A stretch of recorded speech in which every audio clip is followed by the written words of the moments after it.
Comment apprendre la grammaire anglaise et pourquoi?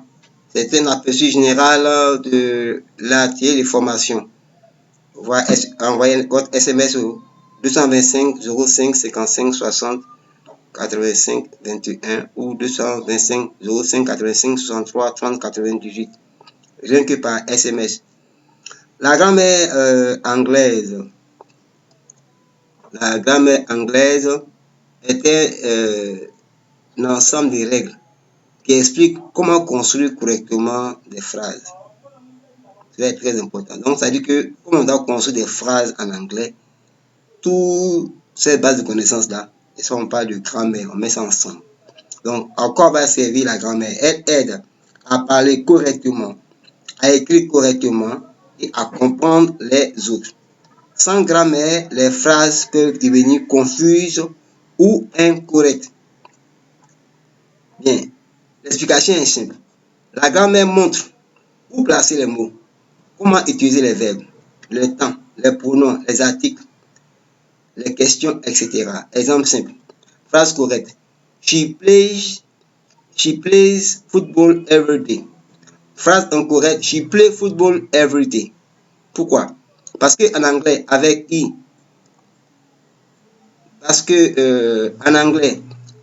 she, it, qui sont les pronoms singuliers à la troisième position, on ajoute souvent S au verbe au présent simple, simple present.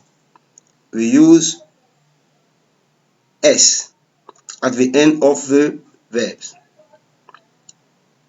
For example, to go, I go, you go, he, she, it goes. Or to, ainsi de suite. Voilà. Bien, les parties importantes de la grammaire anglaise. Les temps, on parle de tenses. Il montre le moment de l'action. Exemple, au présent, je dis I study English. J'étudie l'anglais au présent. Au passé, I studied English. J'ai étudié l'anglais. Au futur, I will study English. J'étudierai l'anglais. Les pronoms, ils remplacent les noms. Exemple, I, you, he, she, they. Donc, my father is just come. Or my father is just come. Donc, on va remplacer par quoi? Par he. He just comes. Ainsi de suite. Voilà. Donc, les verbes, ils montrent l'action. Exemple, eat, play, study, go. Voilà. Donc, on parle des verbes d'action. Les articles, et, and, veut.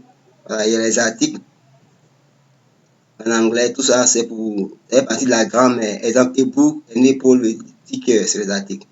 Les adjectifs décrivent quelque chose. Exemple, beautiful, big, interesting. Voilà. Pourquoi apprendre la grammaire? Parce qu'elle permet de faire moins de fautes, de mieux parler, de mieux écrire, de réussir les examens, de communiquer clairement. Donc, comment apprendre la grammaire facilement? La méthode pratique est la suivante. Apprendre une règle simple, voir des exemples et puis faire des exercices. Utiliser la règle dans des phrases. Exemple pratique. C'est une règle, on parle de présent simple avec I, ishi, comme on l'a vu tout à l'heure. Structure, la structure. Ishi plus verbe plus S. Donc, je prends l'exemple. To like music. She likes music. He plays football. Astuce importante. N'apprends pas seulement les règles. Essaie aussi de lire, écrire, écouter, parler en anglais régulièrement. Vos livres sont votre grand bagage. C'est la pratique qui aide vraiment à maîtriser la grammaire. Bien, après cela, nous avons vu un peu l'importance de la grammaire. Voilà, et sans la grammaire, l'anglais n'a pas son sens.